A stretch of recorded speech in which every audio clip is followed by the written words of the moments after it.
Hi guys, welcome back to a live chat on here. Talking about what the title actually says. My finger's almost cut off by a drone. How stupid can you be? But they'll see it's out there. This one particularly, I thought I'll do on. I will add the link where I found this article from below, because I'm not going to say it's my article. It's something I found, came across it, and I thought, how stupid can you be? But links will be on the description very shortly when I finish this video. So let's go through this. This is reported by the BBC News. I think it's done today actually.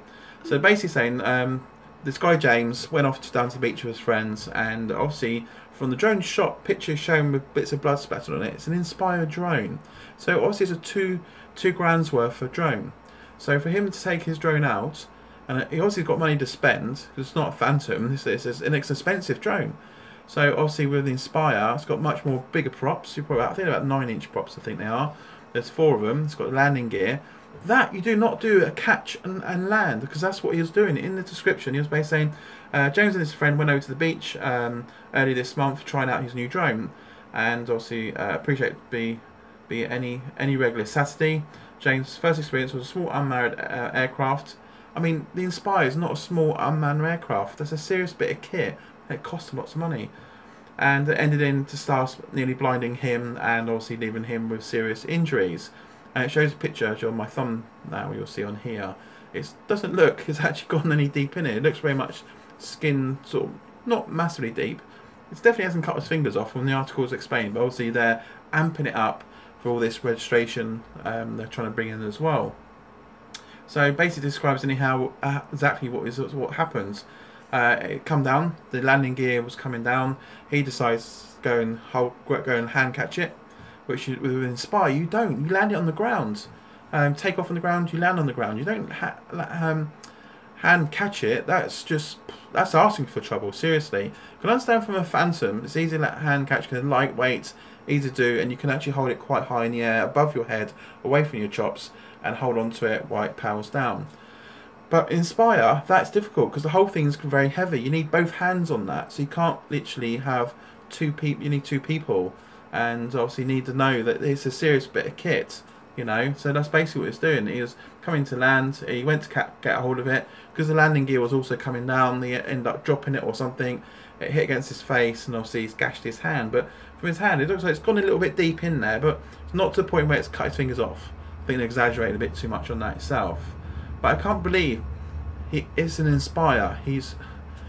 It's mental. That is our trouble. So whatever happened to him on his fingers is his own bloody fault at the end of the day. You know, he shouldn't be actually hand catching an Inspire drone that was meant to be taken off the ground and land on the ground. So unless he's in a particular area that he's he had to take off on the ground at some point. So why not land in the same place he took off? Much more easier, much more safer. You know. But yeah, so then they're sort of brought in the article about, you know, things should change. It's like having knives in your hand, blah blah blah, sort of thing. Yeah, the Inspire is dangerous. It's got big, large props. It will cause some serious damage. I don't think it's going to do limbs cutting off and things like that.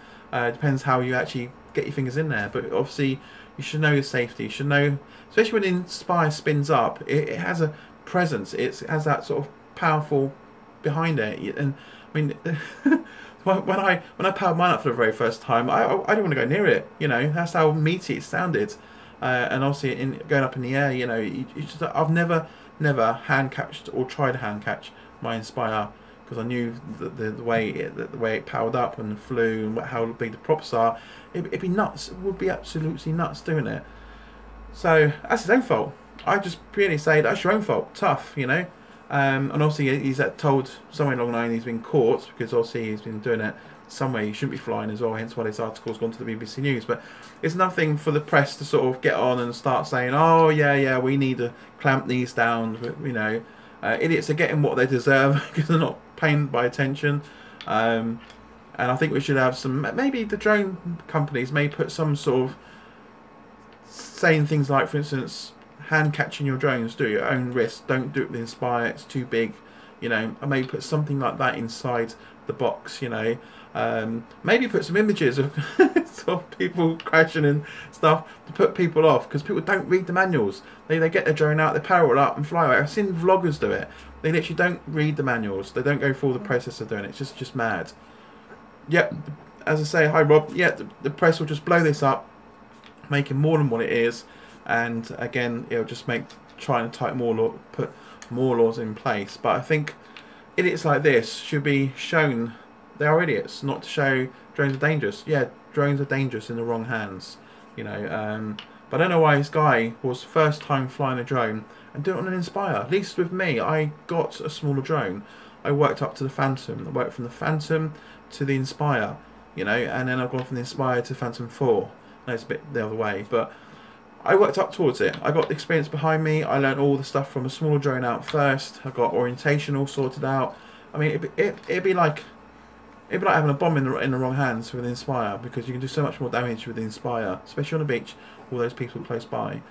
He should not at least gone to an empty field, had lots of trees around him, practicing it, because then if it's going to go anywhere, it'll go into a tree. Same as the firepackers. Yeah, same as the firepacker one is. Maybe saying this seriously can hurt people. You know, I think the drone policy. I do like the idea of registration, because then this it's registered. People can chase if there are serious accidents. But there's a guy on the YouTube channel that I've been watching. After I did the video yesterday, I saw this guy in Australia. It's quite good actually, in very much detail, and he was putting in things like picking on the UK, for instance, which is good, because everyone should be listening to what he got. He did it in such a better way than I did.